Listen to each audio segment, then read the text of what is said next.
This is Duke University. Well, I definitely feel like they both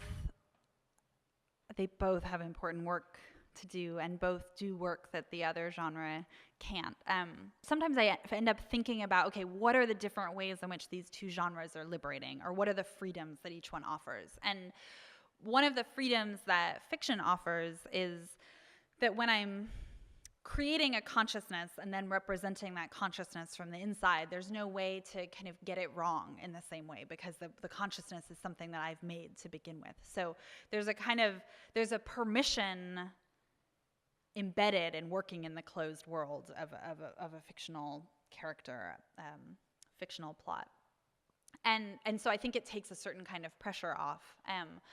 But there's a way that the process of writing nonfiction at a certain point started to me to feel much more freeing, even though I was constrained by like factuality. And if I have a recorded interview, I'm not going to say that the subject said something different than what they said. Like, all of those are constraints. But that what I started to feel was a kind of freedom embedded in the process that had to do with it got me out of myself in a different way, I guess is what I'm trying to say. And it got me out of myself to go to a place and talk to a person and hear what they had to say, or hear their story, or transcribe what I saw. And I'm not a person who will try to tell you that nonfiction isn't a constructed artifact, because of course it is. You're choosing you're choosing everything. You're choosing the words you use. You're choosing what you describe and what you don't.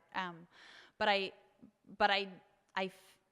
feel something extremely energizing, exciting, freeing about kind of the world that I'm documenting isn't a world that's just originated from me. It's coming from outside of me, and I'm encountering things that I can't shape and I can't control. And there's something really liberating about that process of encounter that happens in nonfiction. And there's certainly a way to bring that process of encounter into the act of writing fiction as well. But for me, starting to write nonfiction, especially more reported nonfiction, was my way into that particular kind of experience of freedom.